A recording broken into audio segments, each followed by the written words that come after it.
Bueno, seguimos con el libro de Josué, hablando de la magnitud teológica de la tierra. Habíamos hablado de la menujá, del descanso, y la tierra aparece fundamentalmente como un don. El Señor es quien la otorga, Josué 1:15. En esta línea situamos la expresión tierra buena, que aparece frecuentemente en el texto de Josué. No se trata tanto de una precisión y de un calificativo geográfico, cuanto de un concepto teológico. Puede ser tierra buena porque fuera fértil, porque fuera una tierra que permitiera bien la subsistencia, pero no, es buena porque es un don otorgado por Dios a Israel en calidad de herencia. Fijaos, a todo esto apunta la cita de Deuteronomio 4:21, 15:4. Es buena porque su posesión es el cumplimiento de una promesa refrendada con juramento, repetida y anhelada durante largo tiempo, Deuteronomio 8:10, 9:6. Y es buena porque es un espacio de libertad y descanso, donde el pueblo ha encontrado reposo después de la travesía del desierto, ese lugar mortecino en el que el pueblo ha tenido su nacimiento.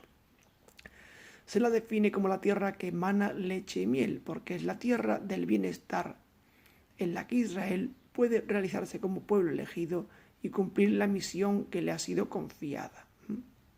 Por eso es tierra buena. Mientras que en el Deuteronomio anunciaba el descanso como un bien futuro, aquí tenéis la cita 12, 9 y 10, en Josué el descanso se convierte en un hecho presente, Josué 13. Esa es la importancia, el factor que da peso al don de la tierra en el libro. Podemos ver también elementos como la unidad, la reunificación de los deportados en un solo pueblo, bajo la dirección de un solo pastor, era una de las grandes aspiraciones del tiempo del destierro y ha quedado plasmada en el libro de Josué. El pueblo buscaba un liderazgo que pudiera hacerle recuperar, que pudiera hacerle volver lo que fue. Las tribus en esta obra llevan a cabo la conquista como un solo pueblo bajo un solo jefe. Casi es una desideratum, una cosa idílica. El libro de los jueces nos demostrará que probablemente el evento histórico no fue exactamente en esa línea, concuerda más con la conquista que vemos en Jueces que con la de Josué, pero Josué es un constructo teológico según el cual el pueblo unido bajo la guía de un líder va a acometer la conquista de la tierra. De tal manera, la historia deuteronomista retrotrae esta aspiración hasta los orígenes del pueblo en la tierra prometida y la plasma en el libro de Josué como si se tratara de un evento real. Es decir, la gran aspiración israelita de unidad, de ir todos a una, de estar bajo el callado de un solo pastor, de un solo líder, se plasma en este libro que aparece como una declaración de intenciones, como el propósito que Israel necesitaría para poder vivir su relación con el Dios fiel. Lo que solo eran unas tribus y grupos sueltos y autónomos con acciones de guerra aisladas, cada tribu más bien por su cuenta, como veremos en el libro de los jueces, es aquí transformado en un único pueblo que lleva la conquista bajo la guía de un jefe carismático como es Josué. Esto resulta bastante importante. Otro elemento de gran importancia es en la teología del libro de Josué es el Jerem, la guerra santa. La guerra de Israel son guerras de Yahvé. Es Yahvé el que da la victoria. Nada importan los carros, los caballos, la potencia militar, el ejército. Finalmente es Yahvé el que otorga la victoria al pueblo. Los combatientes de la guerra santa están seguros de que van a ganar porque Yahvé ha entregado al enemigo en sus manos. Ahí tenéis alguna cita, Josué 6:2, Josué 8:1-18. Por ello, la fe es conditio sine qua non, condición esencial. Deben creer y no temer. Esa expresión la encontramos también en bastantes textos. Sirve de ejemplo Josué 8:1, Josué 10:8-25. En la batalla Yahvé combate a favor de Israel, Josué 10:14, Josué 10:42. Y si es preciso, moviliza los elementos mismos de la naturaleza, Josué 10:11 y 24:7. Recordar la batalla de Gabaón, deteniendo el curso del día para poder ganar. Pero la victoria no marca el final de la guerra, ni tampoco su punto culminante. Este llega con el Jerem, llamado también Guerra Santa o Anatema, ejecutado sobre los vencidos, y sus bienes como dedicación de todo el botín al único Señor de la victoria que es Dios. Es decir, ¿qué es lo que ocurre? Dios me guía, Dios me entrega al enemigo en mis manos, Dios vence por mí. Así que el botín no es mío, es del vencedor y el vencedor es Dios. Así que hay que dedicarse el botín al anatema. ¿Qué significaba esto? El sacrificio del botín de animales y personas suponía que todo era sacado de la esfera de este mundo, lo viviente, y se le entregaba a Dios. Claro, a la gente cuando ve este texto le suele rasgar las vestiduras y escandalizar pensando cómo exterminaban poblaciones.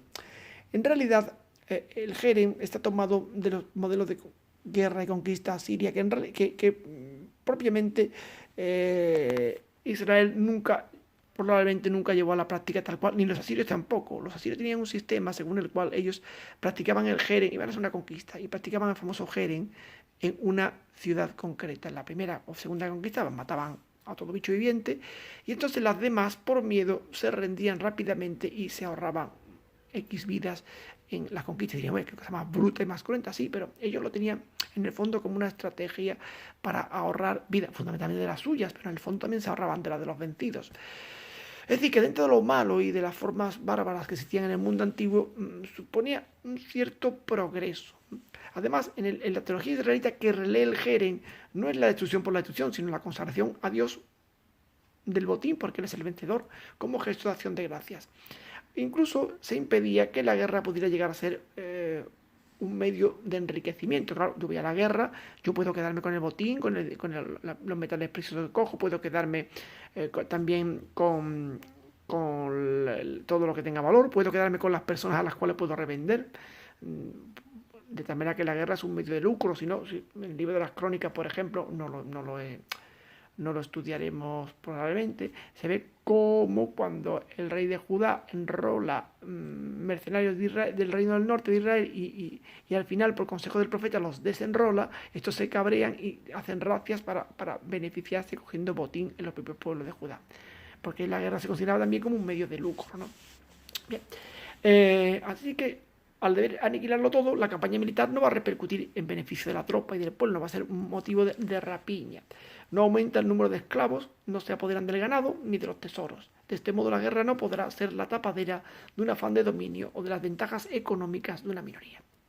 Todos estos son argumentos que tratan no de minimizar el Jerem, sino de cómo lo percibían ellos. No tratamos de quitarle hierro al asunto, sino de cómo ellos lo podían percibir. Bien, asimismo Israel, igual que los pueblos vecinos, en Israel, igual que los pueblos vecinos, hay que hacer notar la influencia sobre todo de las prácticas militares asirias, ya lo he dicho, ¿no? En Israel veía en el Jerem una forma de instaurar el orden en un mundo caótico en poder de las fuerzas del mal. Explico un poquito esto. ¿Para qué sirve el Jerem? Pues en Israel ellos tienen esa teología del caos y del orden. El Jerem sirve paradójicamente para instaurar el orden. ¿Cómo se hace esto? Bueno, pues porque hay una teología concreta. Es decir, el Jerem debe ser entendido como la teología de Israel, desde la teología de Israel como pueblo consagrado a Yahvé, un pueblo que está consagrado a Dios. Y también sabe que este pueblo consagrado a Yahvé tiene que adorar solamente a Yahvé, pero existe un riesgo importante, el riesgo de que el pueblo sea infiel y se vaya detrás de otros dioses. ¿Y detrás de qué dioses se pueden ir? Detrás de los dioses de los otros pueblos. Los otros pueblos suponen una tentación para ello porque efectivamente tenemos toda la historia deuteronomista, incluso la cronista también llena de reyes que se sienten cautivados por los dioses de los pueblos vecinos y le ponen, por el caso de Baal, cuando veamos los libros de los reyes, o de las Astarte, o de los altosanos, de los lugares sagrados, etc. Una serie de dioses extranjeros que tienen atractivo. Así que ellos piensan, cuidado, los pueblos vecinos son un peligro para mí porque pueden atraerme al culto a sus dioses. No tengo que dejarme yo atraer, tengo que protegerme de este peligro. ¿Y cómo se protegen? Pues se protegen tomando la vía de en medio. Dado que la tierra es un don de Dios y a su pueblo, este debe contribuir a la recepción del don, purificándolo de la presencia de personas y de cosas que por su contacto con la idolatría podrían profanarla. Claro, es decir, ¿qué ocurre? Dice, yo me puedo contagiar o me puedo influenciar y convertirme en un idólatra por esta gente. El que quita la ocasión quita el peligro. ¿Qué hago? Como no quiero que me influencien, pues los quito de en medio. Claro, es una solución drástica, bárbara si se quiere, pero digamos la motivación era teológica, solo que ellos no han alcanzado, digamos, el requerimiento moral para conseguirlo.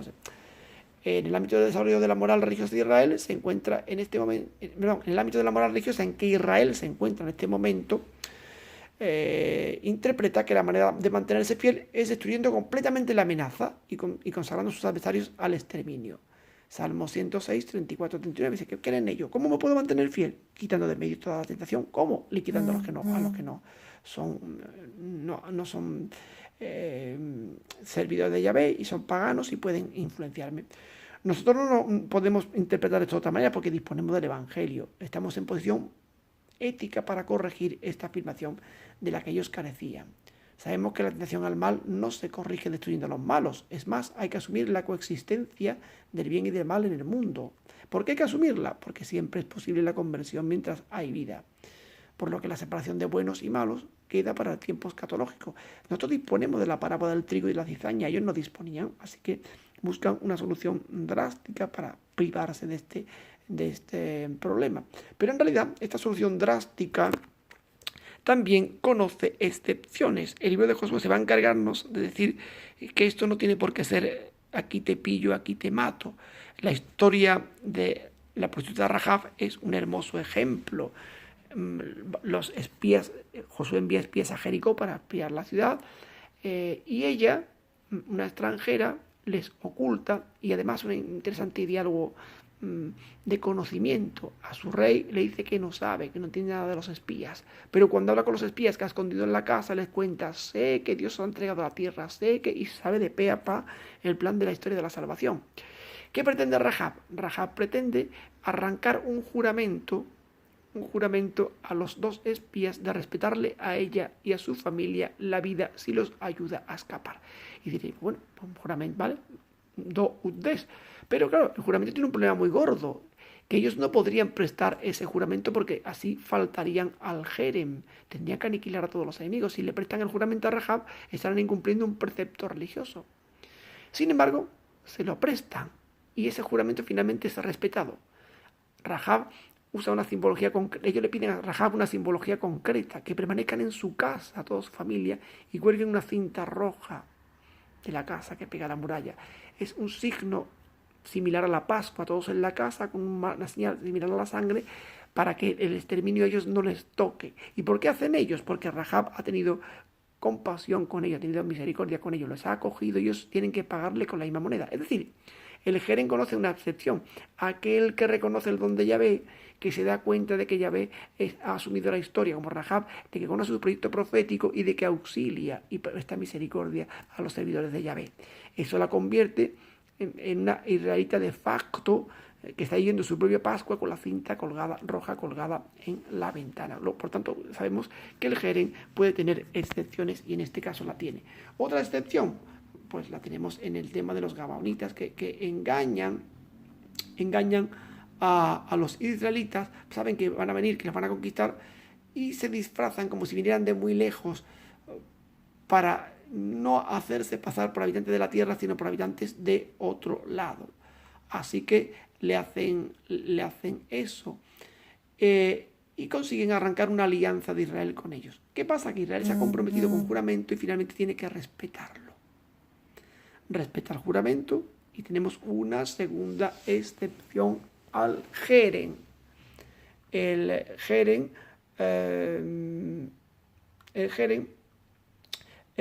puede ser saltado en determinadas circunstancias para respetar un pacto sagrado, aunque haya sido arrancado con mentira, o por una persona que haya reconocido la presencia de Dios en la historia y sus favores para con su pueblo.